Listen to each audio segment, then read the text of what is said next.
تیری بیوی کے شکم سے میرا بیٹا عبد القادر آنے والا ہے۔ سرکار غوث اعظم اپنی ماں کی عمر کے 59 سال کے بعد پیدا ہوئے۔ ذرا سوچو کتنا لاڈ پیار رہا ہوگا، کتنا پیار رہا ہوگا۔ پیار سے کہہ دو سبحان اللہ۔ بہت ساری باتیں میں گھنٹوں گھنٹوں کرتا ہوں غوث پاک کی پیدائش سے پہلے۔ میری تقریر ہے کہ آئے نہیں ہے دھوم مچی ہے، کبھی سنا ہی لوگ آنے کے بعد دھوم مچاتے ہیں، غوث پاک نے آنے سے پہلے دھوم مچا دیتے ہیں۔ بڑی بڑی لوگ باتیں کرتے ہیں، میں نے یہ کہہ دیا وہ کہہ دیا، تقریروں میں ثبوت نہیں ہے۔ خدا کی قسم خلاف کعبہ تھام کر آج تک میں نے کوئی باتیں بغیر دلیل کی نہیں کی غوث پاک، لیکن میرا مزاج اختلافی نہیں ہے، میری تعلیم اختلافی نہیں ہے۔ جا چھوڑ دیا حافظ قرآن سمجھ کے۔ اچھا کوئی پریشان کرتا تو غوث پاک کی بارگاہ میں کہہ دیتا ہوں بس کہ سرکار وہ مجھے پریشان کرتا ہے، بس میری دعا ہے کہ اس کے دل میں اپنی محبت ڈال دے،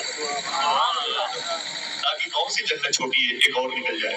سمجھ رہے؟ ہاتھ اٹھا کے بدل لبیک کیا غوث اعظم۔ سرکار غوث اعظم 18 سال کے ہوئے، کتنے؟ ہاتھ اٹھا کے بولے کتنے سال کے ہوئے؟ 18 سال کے ہوئے اپنی ماں کے پاس آئے، اپنی ماں کے پاس آئے۔ بہت ساری باتیں ہیں جیلان کی، میں کروں تو صبح ہو جائے گی، چاشت کا وقت ہو جائے گا، ظہر کا وقت ہو جائے گا۔ معلوم 18 سال کے ہوئے تو غوث پاک اپنی امی کے پاس آئے، بولے امی میں تعلیم حاصل کرنا چاہتا ہوں۔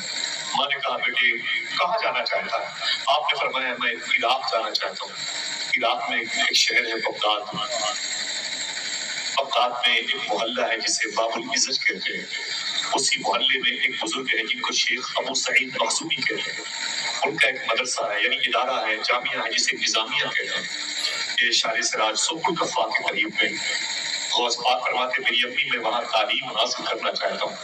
غوث پاک کی امی نے بڑے پیر کو اپنے سینے سے لگایا اور روتے ہوئے فرمایا میرے بیٹے میں جب 60 سال کی ہوئی تھی تب تو پیدا ہوا تھا، اب تو 18 سال کا ہو گیا اور میں تقریباً 78 سال کی ہونے والی ہوں، تو میری گھر کی پہلی بہار ہے۔ جا میرے بیٹے تو میری خدمت کے لیے نہیں پیدا ہوا، تو اپنے دادا کے دین کی خدمت کے لیے پیدا ہوا۔